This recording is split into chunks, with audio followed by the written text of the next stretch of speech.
Hey dreamers, this is the Optimist, where learning gets lighter, smarter, and way more fun. नमस्कार दोस्तों, बहुत बहुत स्वागत है आपका आपके अपने चैनल द ऑप्टिमिस्ट पर। आज हेडिंग 3.1 हम स्टार्ट करने वाले हैं, जिसका टाइटल है द रीन ऑफ टेरर। ठीक, तो सबसे पहले हेडिंग के मतलब से स्टार्ट करते हैं। रीन का मतलब होता है राज, टेरर मतलब आतंक। यानी हम एक ऐसे टाइम पीरियड की बात करने जा रहे हैं इस फ्रेंच रेवोल्यूशन के दौरान। like while this revolution was going on, there was a certain time period जब एक बहुत ज़्यादा डर का माहौल था। ठीक है, तो हम उसी टाइम पीरियड के बारे में पढ़ने जा रहे हैं कि ये जो डर का माहौल था, ये रीन ऑफ टेरर हुआ कैसे, किसने किया, और क्या ये ख़त्म हुआ कि नहीं हुआ। ठीक है, तो सबसे पहले टाइमलाइन जाननी बहुत ज़रूरी है कि ये जो रीन ऑफ टेरर जिसे कहा जाता है, तो हमारी जो फर्स्ट सब हेडिंग है that is meaning of reign of terror. Reign of terror का मतलब क्या है? तो 1793 से लेके 1794 इस टाइम पीरियड को रीन ऑफ टेरर कहा जाता है। अभी आप याद करो, कल की वीडियो में हमने आपको बताया था कि 1793 जनवरी में ही किंग को एग्जीक्यूट किया जाता है, और किंग के ख़त्म होते ही फ्रांस में एक रीन ऑफ टेरर, आतंक का माहौल शुरू होता है। 1793 से 1794 चलता है ये। इसका मतलब ये रीन ऑफ टेरर एंड हुआ, क्योंकि हमारे पास स्टार्टिंग ईयर भी है और एंडिंग ईयर भी है। दैट मीन्स ये एंड होता है। ठीक है, अब ये रीन ऑफ टेरर किसने लीड किया, कौन इसका मास्टरमाइंड था? तो उसके मास्टरमाइंड थे रॉबेस्पियर भाई साहब, जिनका पूरा नाम क्या था दोस्तों? Maximilian Robespierre. ठीक, तो मैक्सिमिलियन रॉबेस्पियर जैकोबिन क्लब के लीडर थे। तो एक तरह से आप कह सकते हो कि ये जो रीन ऑफ टेरर है, इसके पीछे जैकोबिन्स का हाथ था। जैकोबिन्स इसके करता धरता थे। ठीक, then why this is a very significant, very important time period in French history. अच्छा नहीं बोल रहा हूँ मैं कह रहा हूँ सिग्निफिकेंट, बहुत इंपॉर्टेंट है। ठीक है, अच्छा बुरा नहीं इसमें बात कर रहे हैं। ये इसलिए सिग्निफिकेंट है कि इस टाइम पीरियड में हमको देखने को मिलता है कि फ्रांस में बहुत ज़्यादा सीवियर कंट्रोल होता है, यानी हर एक चीज़ पर कंट्रोल किया जाता है। कैसे किया जाता है अभी आगे देखते हैं। देन पनिशमेंट, बहुत ज़्यादा स्ट्रिक्ट पनिशमेंट मिलती है लोगों को, और वायलेंस देखने को मिलती है। ठीक है, खून खराबा आपको देखने को मिलेगा इसमें। नेक्स्ट सब हेडिंग है एनिमीज ऑफ द रिपब्लिक।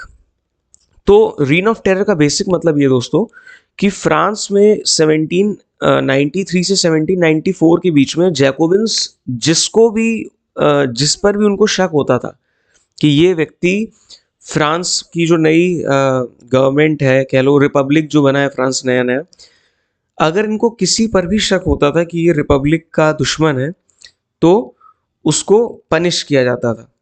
ठीक है, अब ये चीज़ आपको लग रही है कि इसमें क्या बुराई है, तो अच्छी चीज़ है कि भाई जो कोई फ्रांस का दुश्मन है उसको वो लोग पनिश कर रहे हैं। लेकिन आप मुझे एक बात बताओ, ये बहुत ही वेग चीज़ है। जैसे मैं बोलूँ उस कंट्री में कि मैं किसी भी व्यक्ति को पकड़ लूँ, अगर मेरे पास पावर, मैं किसी को पकड़ लूँ और बोल दूँ ये तो देशद्रोही है, ये तो देश के खिलाफ बात करता है। अगर मान लो वो बहुत अच्छा क्वेश्चन भी पूछ रहा है, वो ये पूछ रहा है कि सर जॉब्स क्यों नहीं मिल रही हैं, सर हमारे एजुकेशनल इंस्टीट्यूट्स अच्छे क्यों नहीं है, गवर्नमेंट ऑफिस अच्छे क्यों नहीं है, तो मैं तुम्हें पकड़ लूँ, बोलूँ ये तो देशद्रोह है, ये तो देशद्रोही है, ये तो देश के खिलाफ बात कर रहा है। तो इस तरह के माहौल में डर यही रहता है कि एनिमीज के नाम पर कहीं उन लोगों को पनिश ना किया जाए जो सरकार के विरोधी हैं। तो इस टाइम पीरियड पे भी यही हो रहा था। तो सबसे पहले किन लोगों को पनिशमेंट दी जा रही थी?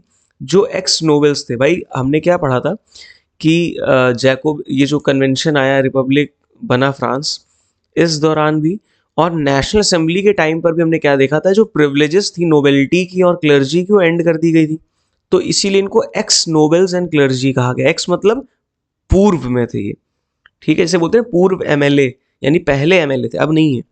सिमिलरली जो नोबल्स और क्लर्जी थे, ये एक्स क्लर्जी और नोबेलिटी के लोग थे, यानी अब ये क्लर्जी और नोबेलिटी के पार्ट नहीं थे, लेकिन शक के आधार पर, on the basis of doubt, इन लोगों को क्या किया गया? पनिशमेंट दी गई। अब क्या पनिशमेंट दी गई, कैसे दी गई, ये भी अभी देखेंगे। तो सबसे पहले शिकार कौन बने रीन ऑफ टेरर का? Ex nobles and ex clergy. Then जो भी जैकोबिन ग्रुप के राइवल्स थे, राइवल्स मतलब विरोधी, जैसे हम बोलते हैं कि इंडिया और पाकिस्तान राइवल्स हैं, तो राइवल्स का मतलब नॉट नेसेसरली दुश्मन होता है, दुश्मन ज़रूरी नहीं है, बट वो व्यक्ति भी हो सकता है जो आपसे अलग व्यूज़ रखता है। तो जैकोबिन्स ने क्या करना स्टार्ट किया कि भाई जो लोग भी इनसे अलग तरह से सोचते थे, उनकी थिंकिंग अलग थी, इन्होंने उनको भी पनिश करना शुरू किया। ठीक, देन ये बात यही नहीं रुकी, जैकोबिन्स ने उन दूसरे जैकोबिन्स को भी पनिश करना शुरू किया जो रॉबेस्पियर की बात से इत्तेफाक नहीं रखते थे। कहने का मतलब ये है कि जिन लोगों का व्यू पॉइंट रॉबेस्पियर से अलग था, डिसएग्री करते थे, ये उनको भी अपना दुश्मन ही मानते थे। जैसे मान लो रॉबेस्पियर क्या है, पार्टी जैकोबिन क्लब का एक तरह से लीडर है, और इसी क्लब के अंदर भाई बहुत सारे ऐसे लोग भी होंगे जो रॉबेस्पियर की हर बात को नहीं मानते होंगे। अब इसका एग्जांपल आप ऐसे समझो, आपकी फैमिली में अगर आपके पापा शाम को बोलते हैं कि आज मुझे ये वाली सब्जी खानी है, तो ज़रूरी नहीं कि घर के 5-6 जितने भी मेंबर हैं सबको वही सब्जी खाने का मन हो। कुछ लोग डिसएग्री भी कर सकते हैं, वो ये भी कह सकते हैं नहीं भाई हमको सब्जी नहीं खानी है, आज हमें दाल खाने का मन है। तो इसका मतलब ये नहीं कि वो आपके दुश्मन है, इट्स जस्ट कि वो आपके व्यू पॉइंट से एक अलग व्यू पॉइंट रखते हैं। लेकिन रॉबेस्पियर ने क्या किया, ऐसे लोगों को भी पनिश करना शुरू किया जो उसकी बातों से डिसएग्री करते थे।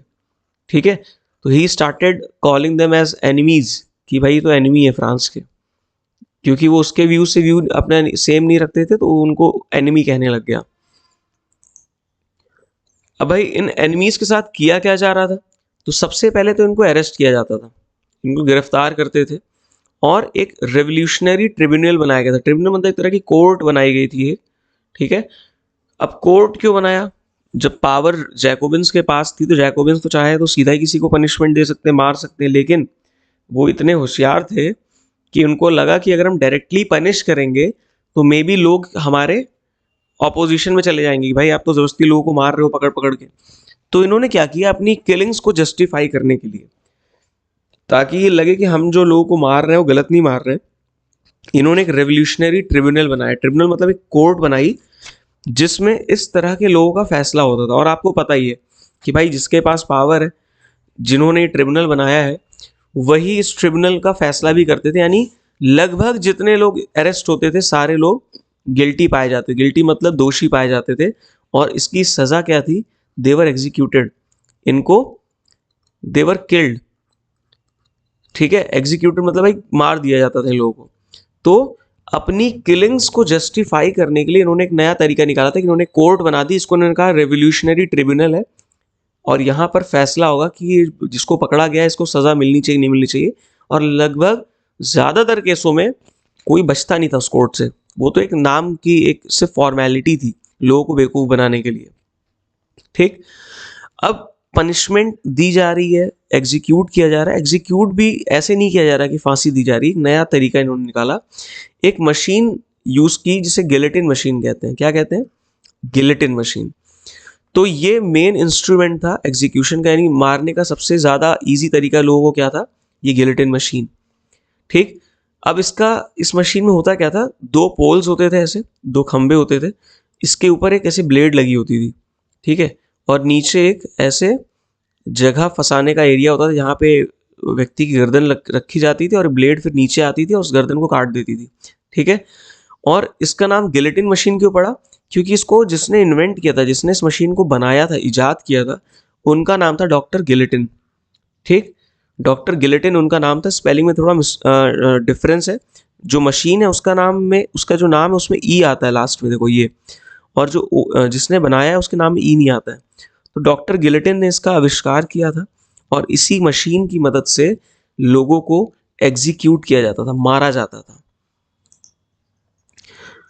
अब कई सैकड़ों हजारों लोग मारे गए, thousands were executed, and not only political people were executed, ordinary citizens were also executed। ordinary एक मामूली आम इंसान को भी मारा जा रहा था, क्योंकि ज़रूरी नहीं कि एक पॉलिटिकल आदमी ही गवर्नमेंट का विरोध करे, कभी कभी जो नॉर्मल सिटीजन्स होते हैं वो भी गवर्नमेंट से एग्री नहीं करते हैं, even if government is a very popular government, but हो सकता है कि आप गवर्नमेंट की कुछ बातों से एग्री ना करो।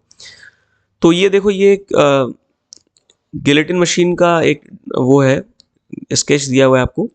तो यहाँ पे व्यक्ति को लेटाया जाता था, ठीक है, यहाँ पे उसकी गर्दन फंसाई जाती थी ऐसे, और ये जो ब्लेड है, ये ब्लेड है वो, ये शार्प ब्लेड ऐसे नीचे आती थी, ऐसे नीचे की तरफ आती थी और इस गर्दन को काट देती थी, ठीक है। तो ये गिलेटिन मशीन थी। चलिए अब नेक्स्ट स्लाइड की तरफ बढ़ते हैं। नेक्स्ट स्लाइड है इकोनॉमिक एंड सोशल कंट्रोल्स। तो अभी हमने देखा कि पहली बात तो कैसे मारा जा रहा था, लोगों को एग्जीक्यूट किया जा रहा था। तो सिर्फ ये चीज नहीं हुई रीन ऑफ टेरर में। रीन ऑफ टेरर में हमने स्टार्टिंग में क्या पढ़ा था, सिवियर कंट्रोल। सिवियर कंट्रोल में इकोनॉमिक और सोशल कंट्रोल भी आता है कि कैसे उन्होंने इकोनॉमी को, आर्थिक तौर पे फ्रांस को कंट्रोल किया, और सोशल तौर पे यानी सामाजिक तौर पे। तो सबसे पहले क्या हुआ कि कुछ लॉज बनाए गए, जिस लॉज से जो वेजेस उनको फिक्स कर दिया गया। वेजेस फिक्स करने का मतलब है कि भाई किसी आदमी को किसी काम का कितना पैसा मिलेगा, ये फिक्स कर दिया गया। इसी के साथ साथ प्राइसेस, चीज़ों के प्राइसेस, खाने पीने की चीज़ों के और बाकी चीज़ों के प्राइसेस को फिक्स कर दिया गया। अब ये एक अच्छा स्टेप आप मान सकते हो, इसमें बुराई नहीं है। ये जो जैकोबिन्स ने किया, इसके पीछे रीज़न ये था कि वो चाहते थे कि जो वर्कर्स हैं और जो ऑर्डिनरी सिटीजन्स हैं उनको कोई लूट ना सके। अगर प्राइसेस फिक्स कर दिए गवर्नमेंट ने, दैट मीन्स गवर्नमेंट चाहती है कि कोई आपको ज़्यादा प्राइस पे चीज़ें ना बेचे। सिमिलरली वेजेस अगर फिक्स कर दिए गए हैं तो इसका मतलब गवर्नमेंट चाहती है कि आपको कोई ठगे ना, ऐसा ना हो कि आपको लोग कम वेज दें आपकी मेहनत का। तो ये एक अच्छा स्टेप था। Second thing is meat and bread was ration. Meat and bread को राशन करने का मतलब यह है कि क्वांटिटी फिक्स कर दी गई थी कि कोई व्यक्ति कितना मीट खरीद सकता है, कोई व्यक्ति कितना ब्रेड खरीद सकता है। इसलिए ये ऐसा इसलिए किया गया कि मान लो अगर ये ऐसा फिक्स ना किया जाता, और ये वॉर टाइम चल रहा था, वॉर का समय चल रहा था, आपको ये पता ही होगा, फ्रांस वॉर लड़ रहा था प्रशिया और ऑस्ट्रिया जैसे किंगडम से। तो इस टाइम पे फूड की शॉर्टेज थी। इसीलिए जैकोबिन्स ने क्या किया कि जो मीट और ब्रेड है इसको राशन कर दिया, क्योंकि ऐसी चीज़ें जो हर आदमी यूज़ करता है, और अगर कुछ लोग ज़्यादा खरीद के रख लेंगे अपने पास, होर्डिंग कर लेंगे, जमाखोरी करेंगे, तो बाकी लोग को नहीं मिलेगा, बाकी लोग को मिलेगा भी तो प्राइसेस बहुत ज़्यादा मिलेंगे।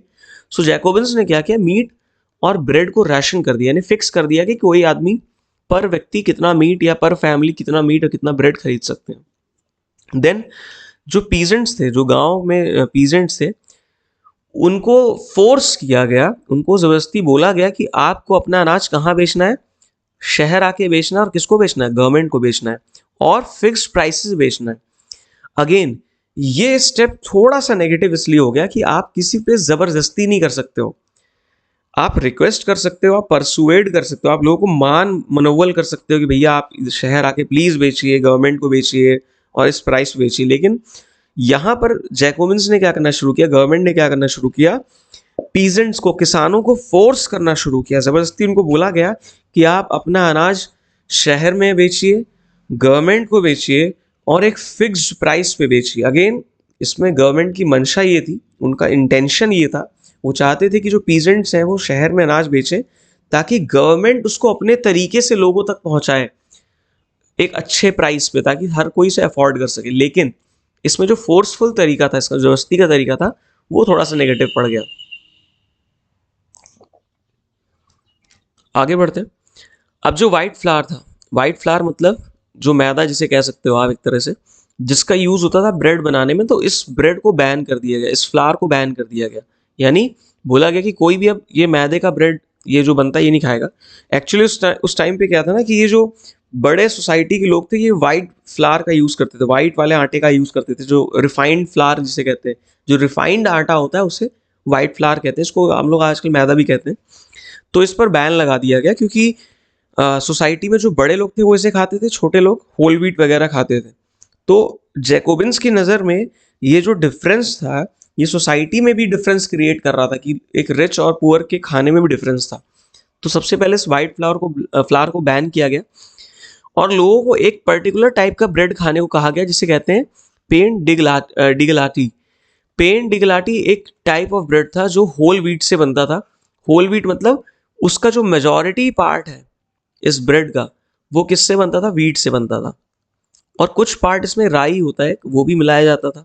ठीक, फिर से समझिए, फ्रांस में जैकोबिन्स की जो गवर्नमेंट थी उसने वाइट फ्लावर को बैन कर दिया, क्योंकि उनके नज़र में ये जो वाइट फ्लावर और ये होल व्हीट अलग अलग लोग खाते हैं, इससे सोसाइटी में डिस्क्रिमिनेशन होता है। तो अभी हमने क्या पढ़ा कि सोशली भी वो कंट्रोल कर रहे थे फ्रांस को, तो उन्होंने बोला कि वाइट फ्लावर बैन होगा और सब लोगों को ये ब्रेड खाना पड़ेगा, जिस ब्रेड को कहते हैं पेन डिगलाटी, और इसका मतलब फ्रांस में होता है इक्वालिटी ब्रेड। और ये किससे बनता था? It was made of whole wheat, मतलब कौन सा अनाज यूज होता था इसको बनाने में? गेहूं यूज होता था, साथ में कुछ क्वांटिटी ऑफ राई यूज होता था। नेक्स्ट पॉइंट है इक्वालिटी इन डेली लाइफ। क्या आम जिंदगी में भी कुछ ऐसे चेंजेस किए जैकोबिन्स ने, ऐसे कुछ कंट्रोल्स इस्टेब्लिश किए जिससे सोसाइटी में चेंज आया? तो बिल्कुल किए। अभी हमने पढ़ा था कि सोशल इकोनॉमिक दोनों तरह के कंट्रोल्स उन्होंने किए। तो सबसे पहले फ्रांस में कुछ टाइटल्स यूज होते थे, जैसे मासिया यूज होता था। मासिया इसे कहते हैं, ये सर का एक नाम, सर जिसे बोलते हैं ना इंग्लिश में, उसको फ्रांस में मासिया कहते थे, मासिया। और ये मैडम जो टाइटल है, ये फीमेल्स के लिए यूज होता था। तो सबसे पहले जैकोबिन्स ने क्या किया, इन दोनों ही टाइटल्स को रिप्लेस किया। रिप्लेस करने का मतलब है इसे हटा के कुछ नए टर्म्स यूज किए गए। तो जो मेल्स थे उनको सर कहा जाता था, जो बड़े रिच होते थे, जो फीमेल्स होती उन्हें मैडम कहा जाता था। इससे भी क्या होता था, सोसाइटी में एक डिस्क्रिमिनेशन होता था। डिस्क्रिमिनेशन कह लो, एक डिफरेंस क्रिएट होता था। आई एम नॉट सेइंग कि गलत था कि अच्छा था, लेकिन जैकोबिन्स ऐसा मानते थे कि ये जो अलग अलग टर्म्स हैं, ये सोसाइटी में डिस्क्रिमिनेशन और डिफरेंस क्रिएट करती हैं। तो उन्होंने मासिया यानी सर और मैडम जो टाइटल था, इसको रिप्लेस किया, इसको चेंज किया। किससे किया? तो दोस्तों इनके लिए ये दो टर्म्स यूज किए गए।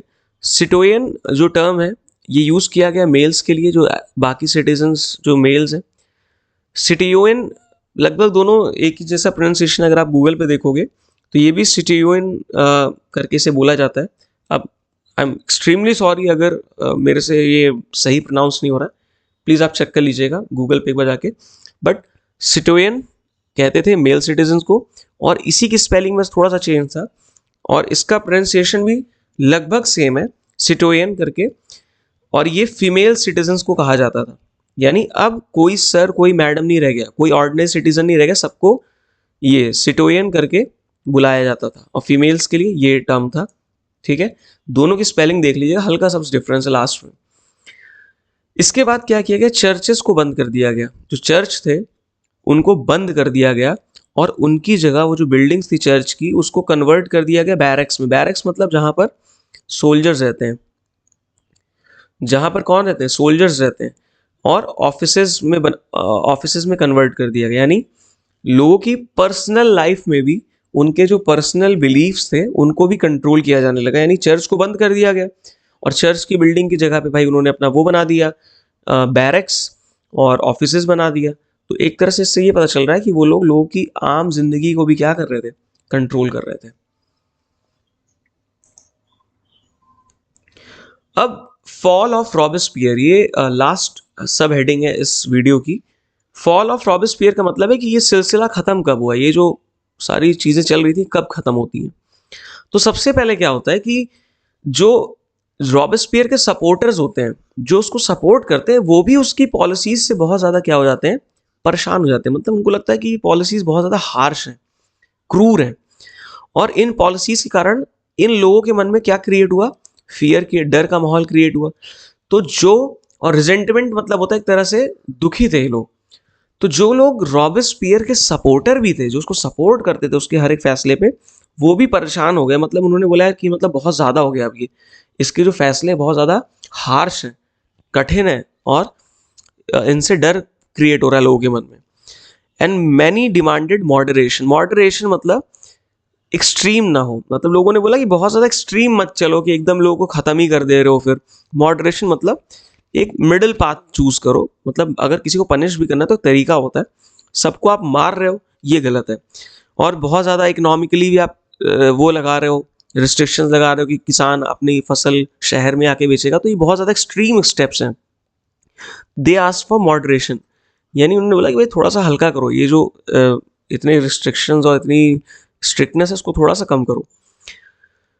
अब ये सारी चीज़ें जितनी बढ़ गई कि सब लोगों ने मिलकर इकट्ठा होकर क्या किया, जुलाई 1794 पे जुलाई 1794 को रॉबेस्पियर को अरेस्ट किया गया।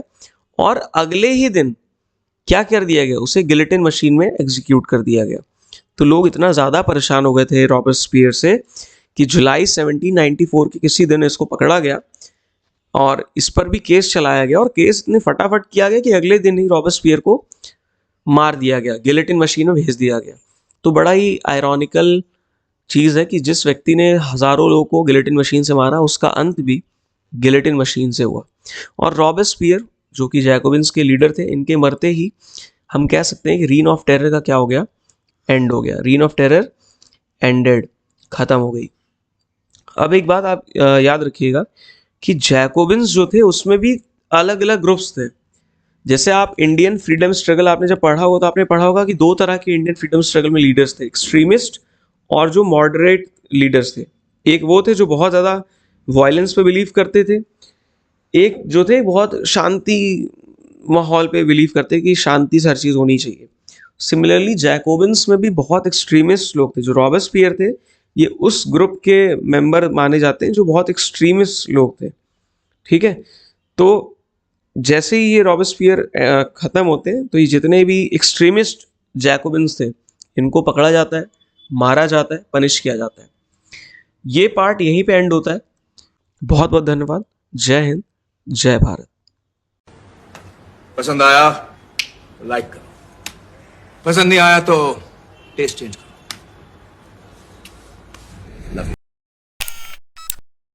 Thanks for watching. Stay curious, stay optimistic, and don't forget to subscribe.